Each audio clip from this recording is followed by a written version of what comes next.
తన వ్యక్తిగతంగా ఎప్పుడు అడిగేవాడు కాదు, సనిగేవాడు కాదు. ఆయన శాసనాన్ని గురించి నేను మాట్లాడతానంటే ఇది ఒక సాక్ష్య జీవితం. మూడోదిగా, నీ ఆజ్ఞలను బట్టి నేను ఎప్పుడు హర్షిస్తాను అంటే ఎప్పుడు దేవుని బట్టి సంతోషం కలిగిన జీవితం దావీదుది. ఎప్పుడు అరణ్యంలో ఒక్కడే ఉంటాడండి. అరణ్యంలో ఒక్కడే గొర్రెలు మేపుకొని ఉంటాడు. ఆ గొర్రెలతోటి ఆయనకేం సంతోషం ఉంటుందండి? గొర్రెలతోటి కాదు, పైనున్న దేవునితోనే అతని సంతోషం. ఆమేన్. నాలుగోదిగా, నీ ఆజ్ఞల తట్టు నా చేతులెత్తెదను అంటే ఆయన ఆజ్ఞలు దావీదు ధ్యానించగానే చేతులెత్తుతాడట. ఎంత మంచి అనుభవం! అనగా స్తుతించగల జీవితం దావీదే. ఐదవదిగా, నీ కట్టడలు నేను చెప్పండి ధ్యానిస్తాను అంటే దేవుణ్ణి సమీపించే జీవితం. ఇప్పుడు ఈ 5 మాటలు చెప్పండి. మొదటిగా ఎలాంటి జీవితం కలిగి ఉన్నాడు? స్వతంత్ర జీవితం.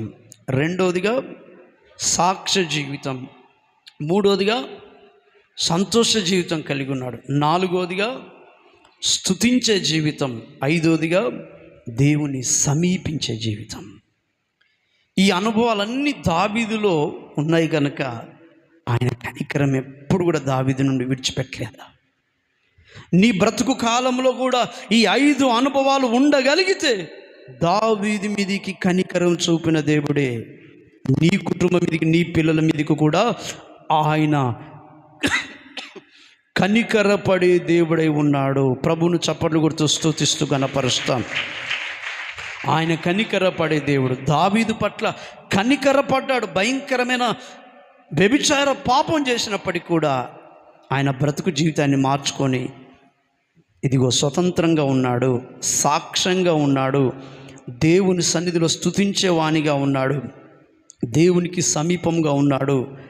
అన్ని విషయంలో దావీదు దేవునికి ఇష్టంగా ఉన్నాడు. ప్రియమైన దేవుని బిడ్డలారా, ఈ 5 అనుభవాలు ఒక దావీదు జీవితంలోనే కాదు, ఇంకా మిగతా భక్తుల జీవితాల్లో కూడా ఈ అనుభవాలు ఉన్నాయి. వారిని దేవుడు ఎలా విడిపించాడో మొదటి మాట మనం నుంచి ధ్యానం చేసి నేను త్వరగా ముగిస్తాను. 1 స్వతంత్ర జీవితం. చెప్పండి, మొదటిగా మాట ఏంటండి?